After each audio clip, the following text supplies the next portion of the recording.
Hi, so welcome to my live. My name is Rob, and I'm going to be talking about my time in Thailand. So I wanted to start by talking about myself, my backstory. So I was born near Haile. I was born near Bristol, so I come from a really small town, more like a village in the United Kingdom, so down in the south of England. And I went to Thailand back in 2021, in around about November, so late October, early November, at the start of their second semester of their academic year. So why did I go to Thailand? So I always knew I wanted to go abroad after university and have kind of that experience of living and working somewhere outside of the UK. I actually graduated in 2020, so I graduated into COVID. So obviously, for a long time, I was kind of denied that opportunity. Um, and then that's when, after about a year of COVID, I began looking at. So initially, I was just going to volunteer abroad, and then I was looking at doing my TEFL and finding a more of a longer term experience abroad through once the other side of COVID kind of happened. So that's around about when I found Xplore. So I signed up to go to Thailand with Xplore Asia. Um, they had Thailand and South Korea programs both running at the time. And for me, that was kind of my trickiest decision, was deciding which country to go to. And ultimately, I decided on Thailand because at that point, I wanted the slightly better weather and maybe more of an opportunity to travel. And then I did hope to move on to South Korea um, afterwards because I know that you can make quite good money, etc., out in South Korea. But due to my experience in Thailand, I actually ended up staying in Thailand longer than I initially expected. Um, so I did not know any Thai before I went to Thailand. That's a good question. Um, I will talk a little bit later on. I managed to learn a little bit first through orientation with Explore in Hua Hin, and then I tried to keep it up a little bit because I actually found just knowing a small amount went quite a long way. I had never been before at all. I wanted to go out to Southeast Asia around about the time that COVID hit. Um, I couldn't obviously do that, and then I just decided to take the risk of going there um, for the long term of teaching. What I will say is a lot of people who I knew who'd been out there maybe spoke not as positive. They love Thailand as a country, but maybe didn't speak as positively about Bangkok, which is where I actually taught when I first got to Thailand.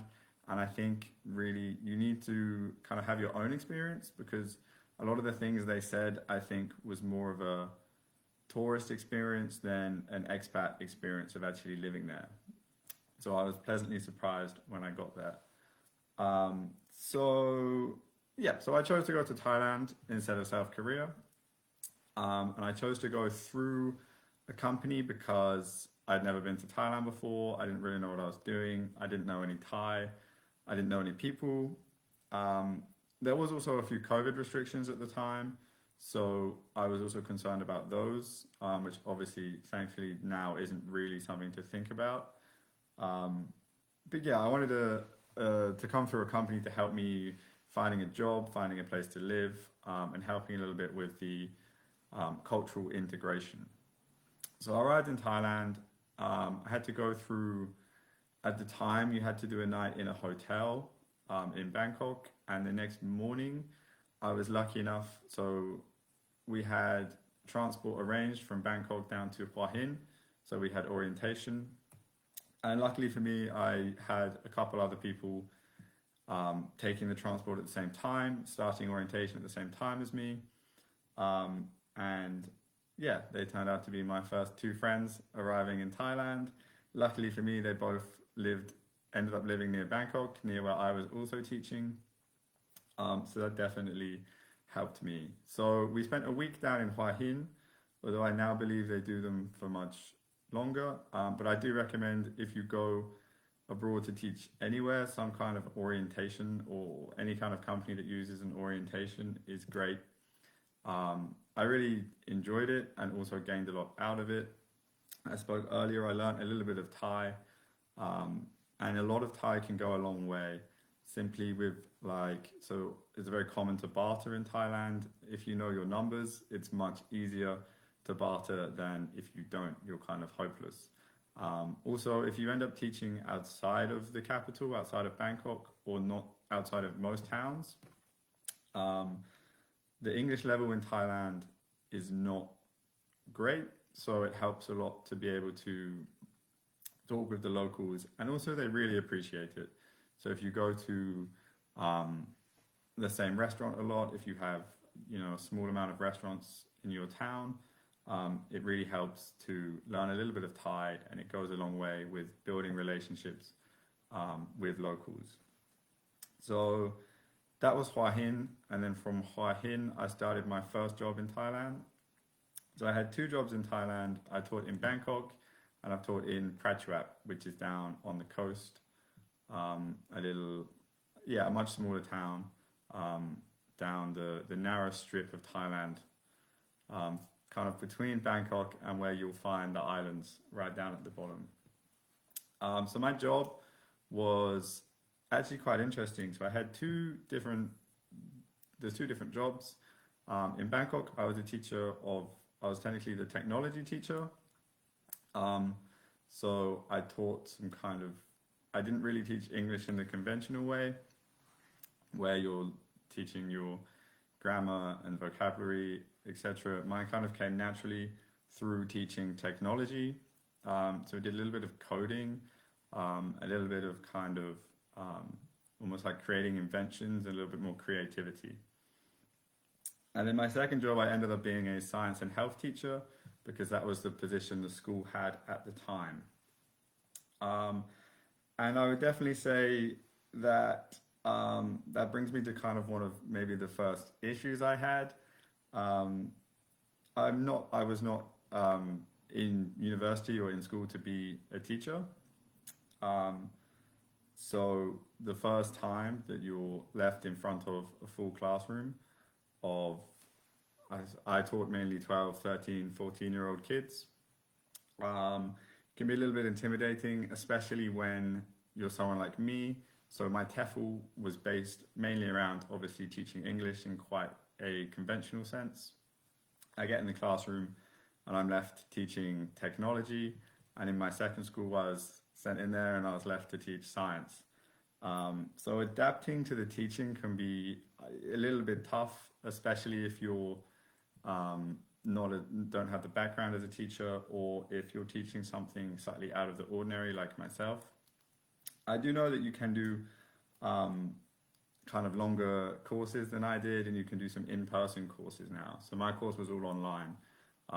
So it's all very theoretical, and then when I'm in front of the whole class, it could be a little scary. So the students, were they motivated or willing to learn? So luckily, the 90% answer to that is yes. So as teaching goes on, I do feel like it helped me grow a lot, and also, sorry. So once you start realizing what you're doing, once you put in it's a good amount of effort, it definitely helps your lessons. And when you have lessons that are planned to be interesting, to be fun, the kids can really enjoy it, and that really, as a teacher, helps you to really enjoy it. So, yeah, most of the students are super motivated. Some of them, yeah, they really enjoy having foreign teachers as well. Obviously, I think they like all of their teachers, but I think they really enjoy having foreign teachers. They often have had quite a lot, but they'll still find you really interesting. You might have to deal with a few questions about where you're from, kind of your background and stuff like that. And yeah, they can be they can really make the day super easy, super fun because they'll join in with you. Um, so yeah, and it just takes a little while to adapt. Once you figure out what you're doing, once you make your classes fun and interesting, it's better for the students and it's better for you as a teacher. It can be a lot of fun to teach a class when you know what you're doing and you're properly prepared. Um, it's a lot less fun if you haven't managed to do that. So it is a job where you have to pay attention and figure out what you're doing. In my case, I had to teach myself a bunch of science before um, I I was able to really enjoy the job because I had to know the content to really pass it on to the kids. Um, and I would say if you've worked in any job in the UK or the US or just kind of in the West, you have a little adapting to do to a slightly more hectic workplace schedule. Um, so that yeah, your next question, how easy was it to make friends? I was lucky. I don't know if it's like this for everyone, but as I said, so when I first went to Hua Hin, um, I literally met people on my taxi down there who I'm still very good friends with now. Everyone in kind of the XA Xplore umbrella, a lot of people were friends. A lot of people I know are still very good friends. Because everyone has a pretty similar mindset, wanting to enjoy the country, travel the country. So that's all very lucky. Usually, so what I had when I was in Bangkok, my school we had a lot of time online because of the COVID issues, but in the bigger schools, you will generally find a lot of other teachers are quite similar to you. And also, once you're in Bangkok, if you have one or two other friends in Bangkok, they will probably teach at schools with other expats. If you have any particular hobbies, so I used to play football in Bangkok. I literally just found it online, and you're playing with expats from all over the world, basically. A few Thais play, a few locals, and then a lot of them work in teaching, and there's people from all sorts of areas. So, any hobbies you have, you can take that to Bangkok, and you will meet other people who are like you, and that's a great way to make friends. I would say if you're in a smaller town, so when I was in Prachuap, I already knew people before I moved there. But if I didn't, there's a lot less expats there. Um, so naturally, you may have less friends in your town, but it was quite well connected. You could always go back to Bangkok, go back to Hua Hin, go south, and you're going to see a lot of the people that you met in your orientation. So I'll talk about one more maybe negative thing. The only other real struggle I did have was it would be the language barrier. So in Bangkok, it almost doesn't exist. I may not speak like great Thai, and they might not speak great English, but you kind of can get through because somebody can translate, somebody can help out in any difficult situations. Um, my main difficult situation was I got COVID when I first got about a month or two after I got there. I couldn't leave my apartment for 14 days. I needed to get food sent to me to my apartment door because I couldn't leave the apartment. Um, and my apartment block, they didn't speak a lot of Thai. So luckily, this is where it comes in. It helps to make friends with people who can speak Thai. It kind of helps you to realize, as much as you want to go to the other side of the world and be independent, you need to accept help from other people. And we had similar, so we had friends when we lived in Prachuap who helped out, like even some of the teachers helped out with translation and stuff. So on getting a house, sorting out rent, even I got a few like lifts to the bus station from like my boss, basically. Um, the Thai people are incredibly friendly. They will go out of their way to help you, and it definitely helps to have good relations with your teachers as well as your students. It'll make your job so much easier, and it's also super enjoyable. They're all really nice. So the cost of living compared to home is a good question, Lay. So the cost of living is naturally much lower. I believe well, it definitely varies throughout the country. It's a lot easier to spend a lot of money in Bangkok than it is to spend a lot of money in a smaller town like Prachuap. Um, Rent's pretty cheap. Even in Bangkok, I was able to live by myself, which is something I could not do in the UK. That's pretty much financially, yeah, very difficult to do in the UK. In Bangkok, it was possible. In Prachuap, I had housemates kind of by choice. And once I did have housemates, it becomes even cheaper. Your daily costs, like the food is cheap almost everywhere you go. You can spend a lot of money on food in Bangkok if you are missing food from home. They'll have, for me, they had like the British pub. They'll have American. They'll have everything. Bangkok will have literally everything. It just might cost you a lot more money and maybe won't be within, like, not within the money you're earning if you choose to do that like a lot. Um, so it's kind of personal choice. How you live obviously affects how expensive things are. In the smaller towns, like I said, the food will be super cheap. You will be eating a lot of similar food. In my opinion, it's really good, but it can be quite similar. So you may have to be aware of that. But we had a kitchen when I lived in Prachuap, so we could also make our own food.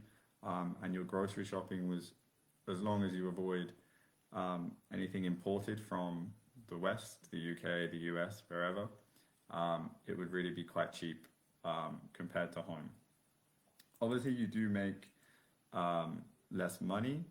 I know that obviously, I think the longer you spend there, you can make a little bit more, as it works in most jobs. And also, some people like to tutor outside of school. Some people will tutor with um, local people. Some people will tutor online. Depends on your job as to kind of how much time you have. I would say the work-life balance is kind of better than at home. So you could definitely dedicate a couple hours a week to tutoring outside if you wanted to live a slightly more expensive lifestyle. I think, yeah, the only things that really make it expensive are if you want to travel a lot, which you should definitely do. I had some really cool experiences, not just, yeah, well, throughout Thailand, you have Laos and Cambodia on the border, which are even cheaper, and Vietnam, which I think is slightly cheaper. Um, but yeah, they are the only things that would maybe make it slightly more expensive, but definitely worth doing. And still, the cost of traveling there is super low compared to like the cost of traveling if you were to be in Europe and to go somewhere for a weekend. Um, it's a lot cheaper to do it from Thailand. Again, I was lucky being in Bangkok. It's very well connected. The airport is very well connected throughout Asia. Um, so you're quite well set there. I would also say, so schools, you get um, two longer holidays between your term times in Thailand, which are great opportunities to travel. You spend most of April not in school. This is my experience. I can't guarantee that you will spend most of April not in school if you taught in Thailand. Um, but we were given off the last, I think, week or two of March and then most of April. I know I had some friends who didn't have the same experience, but my experience, that was what it was. We had quite a long time off. So it's a great opportunity to travel around kind of locally within Thailand. So Thailand is a very diverse country, like the north, Chiang Rai is so different to kind of the beaches experience you will get down south. Um, but I would recommend going and trying to see all of it. It's a really enjoyable experience.